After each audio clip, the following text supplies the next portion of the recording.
Every Wednesday during football season, we show you the PFT Power Rankings presented by our friends at Toyota. And this probably was, Gary asked me during the break, is this the first time ever that the top 11 teams did not change?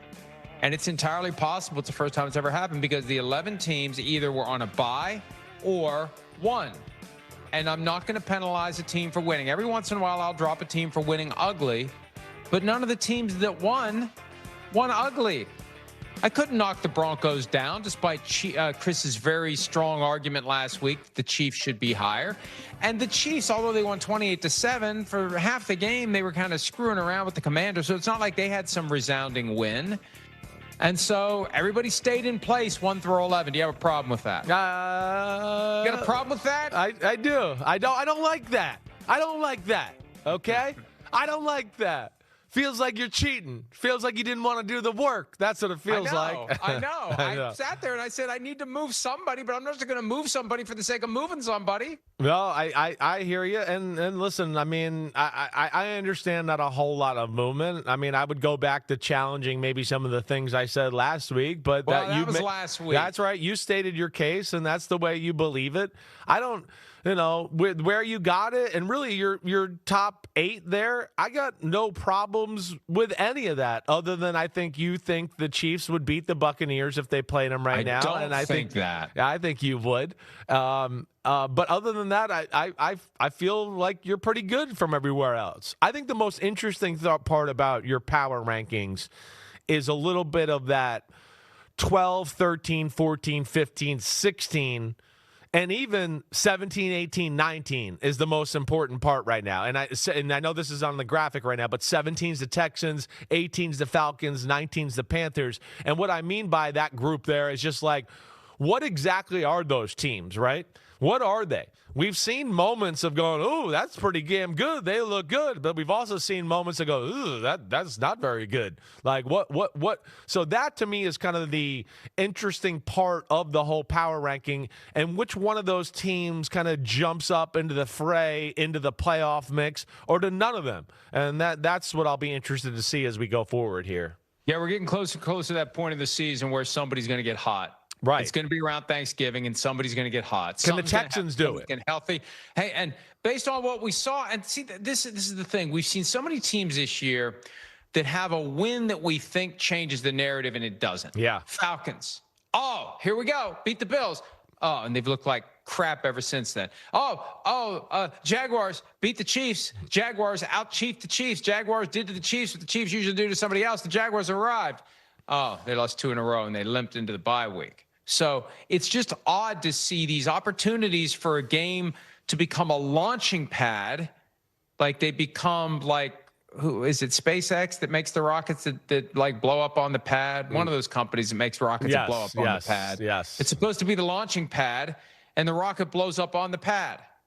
I hear you. Yeah, right. And that's where, like, the 49ers, they got off to a good start. But I think we all thought, I don't know how good they are. And, things are a struggle. Where does that go? They get that big win against the Falcons on a Sunday night, and they go to Houston. They don't look very good. Exactly right. We talked about the Bears. Houston is one of those teams I look at to go, they have potential to turn things around. Their defense, as you've heard me say for the last few weeks, their defense can almost win games by themselves. They can literally at points go, hey, offense, just stay over there. We'll take care of it. We'll be able to hold down the fort. They're that good on that side of the ball. Then I do feel like Houston found something last week. Houston kind of went what you heard me say about Kansas City early on in the year, where there's not a lot of avenues to go on the offensive side of the ball. So what did Kansas City do? They went, we're just going to give the ball to Patrick Mahomes and go quick passing game, and he's just going to carve you up. And we're going to become elite at that. We'll be elite at something, and then it'll open doors for other things for us to get better at. I feel like Houston did that on Sunday, where they went, wait, we got a quarterback here who can dice him up and hit the bullseye as good as anybody in the sport. Let's give him the ball. He'll get the ball out of his hands. He sees the field well, and he did that to an unbelievable extent in the game the other day. It was just boom, boom, boom, boom, boom, boom. And then, oh, wait, you're worried about boom, boom, boom. Oop, there's a little shot down the field. Boom, right? So that's what they got going. And I look at them to go, yeah, they could be one of those teams that could surprise us here down the stretch. If they can just get that offense going a little bit, and some of those young receivers where I feel like are finally getting the trust tree, the 2 Iowa State guys, right? If they can get there and Nico Collins gets back healthy here, Houston's one of those teams I do think that can make some waves in your power rankings. Yeah, because the defense is so good, and the offense just needs to not be bad. Right, that's right. It had been bad. Right. Hey, who knows what's going to happen with Joe Mixon? I have a feeling he's not going to play it all this year. They keep crazy on that, but they could get some production out of him. That could make a difference as well. Can we put the first page of the graphic back up? Because I want to ask Chris a question. Yeah. One team you didn't mention and we haven't discussed is the number 11 Buffalo Bills. Now, their first 4 wins of the season were ultimately not very impressive when you consider the quality of the teams and the fact that they could have lost 3 of the games against clearly substandard opposition. Then they lose 2 in a row, capped by that sluggish Monday night loss to the Falcons. They go into their bye week. They refocus. They're 8-0 under Sean McDermott, coming out of a bye. The Panthers had been a little overhyped, overvalued, overestimated. So we got one game where the Bills look pretty good. Are you okay with them at 11 as things are currently configured? I am okay with it. I am. I got no problem with that. I still have my concerns about the Buffalo Bills. Like you've heard me say a million times, I think they're coached pretty damn well. And when you give a guy like Sean McDermott a little extra time, he finds, he self-scouts thyself and goes, wait, we got to change this. I don't like what I'm doing here. I don't like what you're doing there. Blah, blah, blah. Let's change that. And I think his messaging to the team is really good. But I still have questions about their overall team altogether and that defense. That game fell right for them yesterday, or on Sunday. They scored early. Carolina marched right back down the field and was going down the field to score 2, and Andy Dalton scrambled and fumbled. And then, of course, they made a stop or whatever. Then Andy Dalton throws the interception. They get at the 1-yard line. So it fell in place for them. But I think the one thing you can look at to go where Buffalo, because I don't have a lot of faith that their defense is going to be top-notch. They're going to be game plan, hopefully we can be creative type of group. But their offense, they got a top running offense in football, and I feel like they actually don't run the ball enough, and they probably need to do that more. And I feel like that's what Sean McDermott went into the bye week and came out of the bye week was like, we're running for 5 yards a carry. Yeah, we're doing really well, but I think there's more meat on the bone there. We shouldn't go, oh gosh, good run. Okay, let's throw it a few times to Josh Allen. Let's go good run.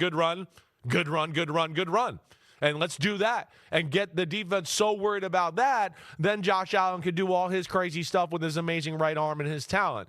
So there's some avenues there, but yeah, I still worry about that defense, Mike.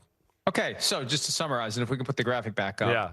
Number 11 is a fair spot for the Buffalo Bills. I think so. I got no problem with that right there. I don't. And the one lingering criticism you have from last week is that the Chiefs at number 8 should be considerably higher. Is that correct? Right. Yes. Okay. So are you going to pick the Chiefs to blow out the Bills on Sunday? Well, again, we have this. We have this conversation a lot. Okay, we have this conversation a lot. Yes, we had it last week. It's not better in total. It's not always about better in totality, right?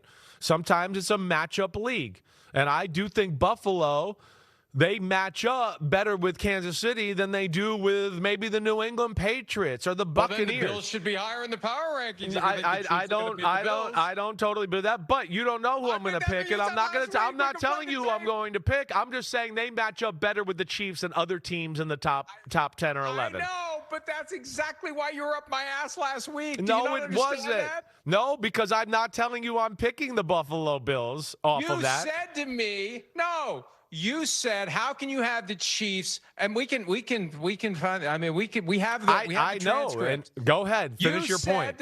How can the Chiefs be lower than the Broncos when you would pick the Chiefs to beat the Broncos? And you said today, "Oh, you think the Chiefs would lose to the Buccaneers?" That demonstrates that it is not a tool for predicting future outcomes. Thank you. No further questions. Wait, but what if I said I'm going to pick the Chiefs tomorrow on the Picks podcast? That your argument's done. I just don't want to tell you who I'm going to pick. I'm definitely leaning more Chiefs, 100%, just so you know that right off the bat. Yes, but just because one I'm trying to team box you into picking the Chiefs because I think the Bills are going to win. I go ahead. You go ahead and pick that. I would like you to do that. Please do. Please do, and I will have a disagreement there.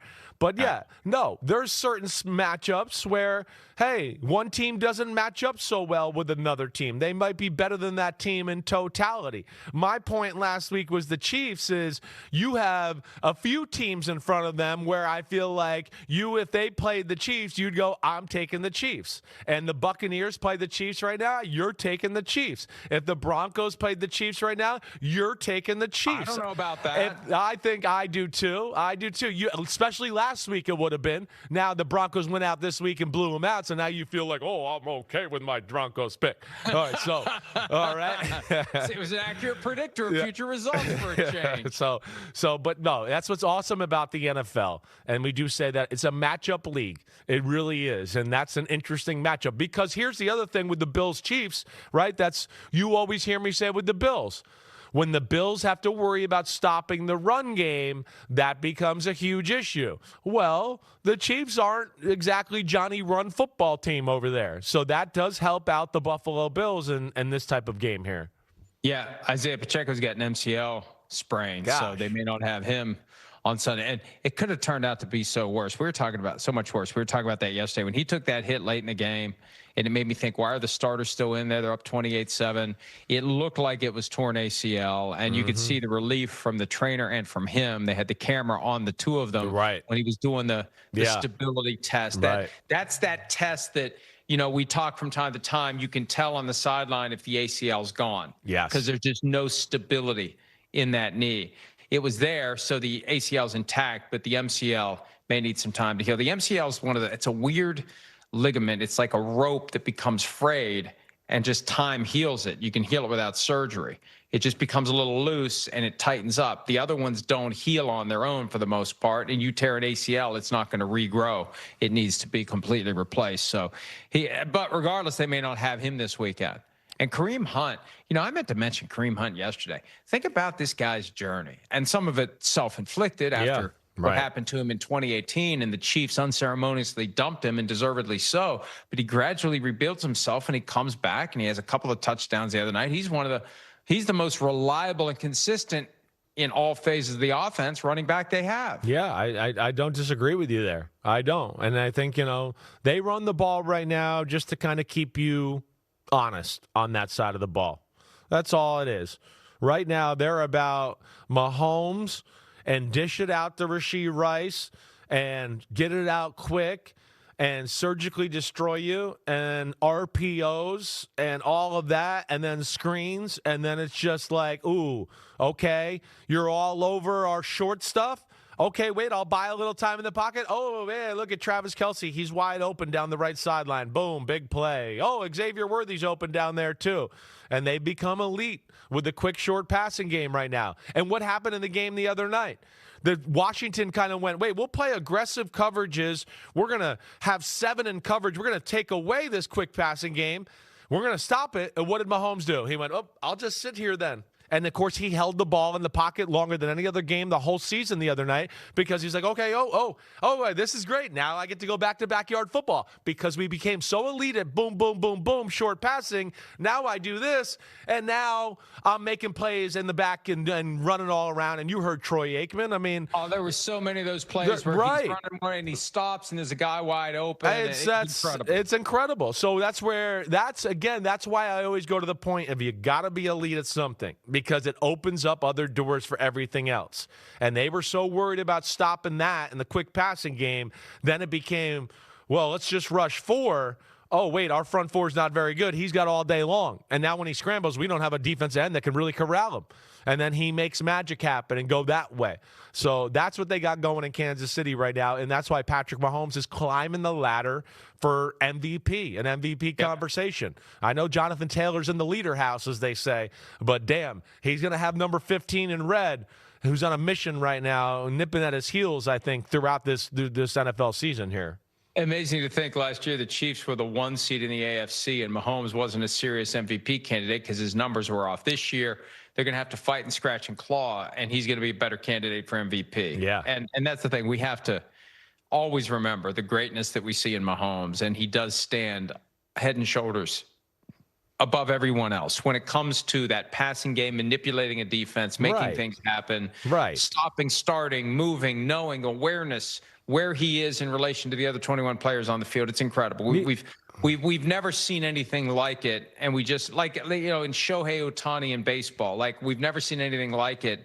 Mahomes is the same way. Yeah, Mahomes is right. Like, I look at it like the evolution a little bit, where we had Brett Favre, it was a gunslinger. We had Elway, we had Favre. Then Aaron Rodgers took it to another level. And I know Mahomes growing up, his favorite quarterback was Aaron Rodgers. And he was like, no, I'm going to take Aaron Rodgers and what he did to another level. And that's what he's done here. And, of course, done it with style and flair and clutchness and all that, to where, like we talk about, every kid on the planet's on, let me throw it like Mahomes. Let me do that. I had a fight with my son forever over that. But that's where he's incredible. And I thought Troy Aikman made some really awesome points in the game Monday night, just to explain, nobody sees the field better than Patrick Mahomes. I mean, he maybe sees the field greater than anybody I've ever seen. It's up there with Peyton Manning and Tom Brady, every bit of it, right? Does it in a different way. And I might always be checks and blah, blah, blah, and I'm in the pocket and I'm a robot. He's more a little bit like, hey, I'm a robot. I like that. But, ooh, watch this. I'm going to do some crazy stuff and make something happen here.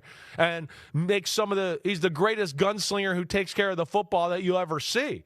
I mean, that's where he's amazing. I mean, you know it. We used to sit there his first year playing and go, holy crap, that's so lucky. Holy crap, that's so lucky. Well, when you've said it's the 70th time in week 10 of the year, you're like, okay, it's not luck anymore. This guy is incredible. He can do this on the regular, and he continues to do it on the regular. And, yeah, he's one of the greatest I've ever seen. I said yesterday, it's cat and mouse. The way he moves around, and just, he knows exactly who's going to be where and when they're going to be there. And it feels improvised, but he knows where his guys are going to be. Yep. And it is fun to watch, unless you're a Commanders fan the other night. Hi, it's Mike Florio. Thanks for watching PFT on YouTube. Hit subscribe for the latest news and analysis from Pro Football Talk.